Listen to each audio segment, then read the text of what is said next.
الحمدللہ والصلاة والسلام علی سید الانبیاء والمرسلین وعلی آلہ وصحبہ اجمعین، اما بعد، اعوذ باللہ من الشیطان الرجیم، بسم اللہ الرحمن الرحیم۔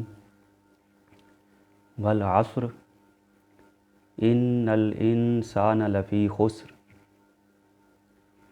الا الذین آمنوا وعملوا الصالحات وتواصوا بالحق وتواصوا بالصبر۔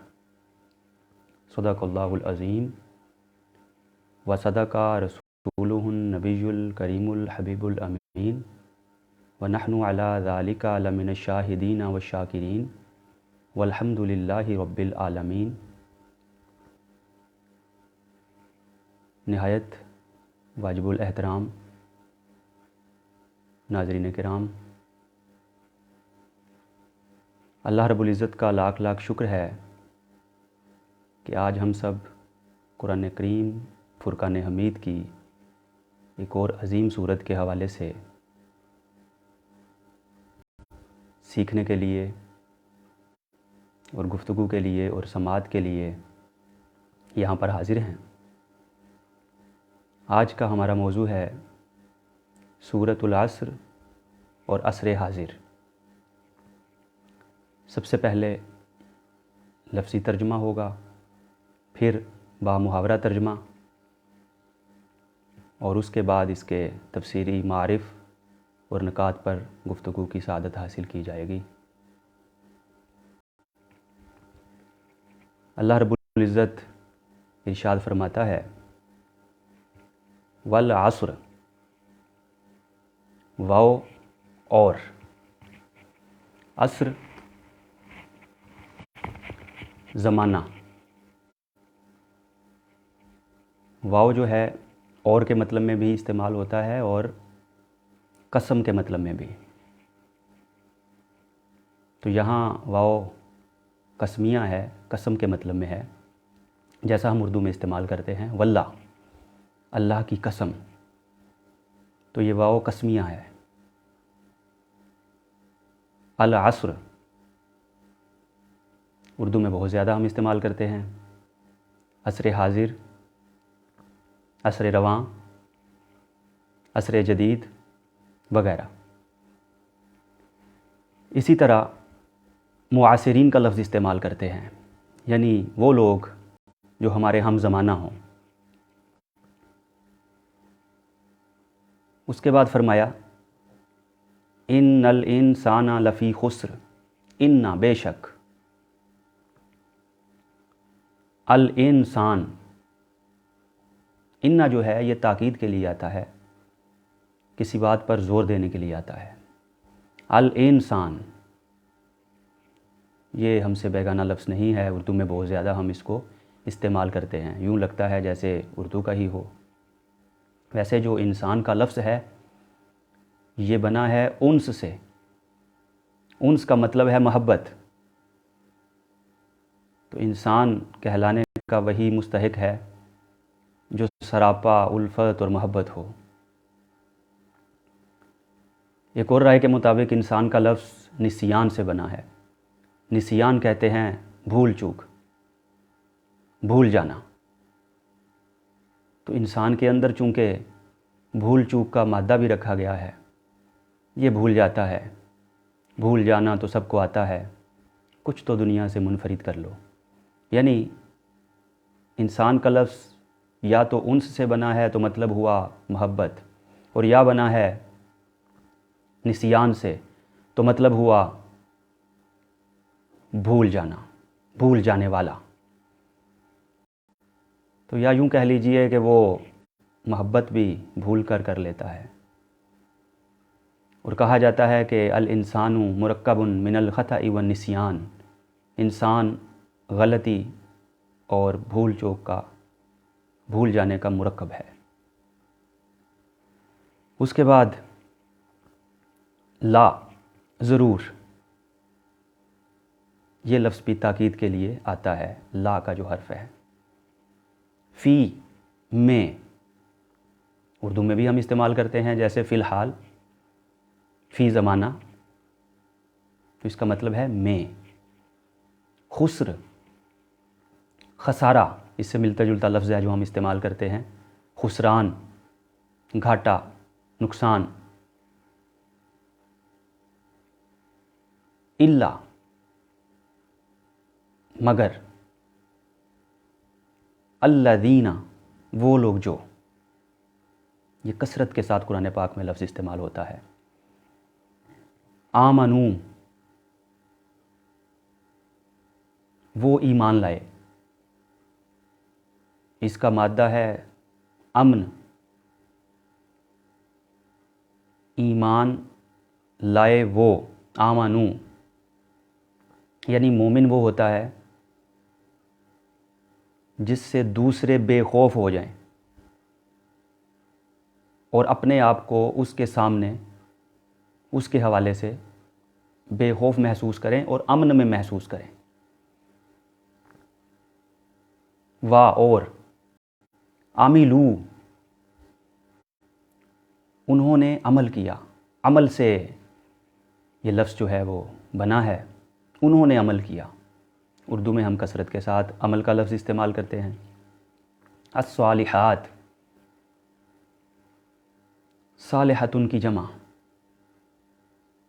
صالحہ صالح انسان صالح شخص ہم استعمال کرتے ہیں. اعمال صالحہ کا لفظ استعمال کرتے ہیں.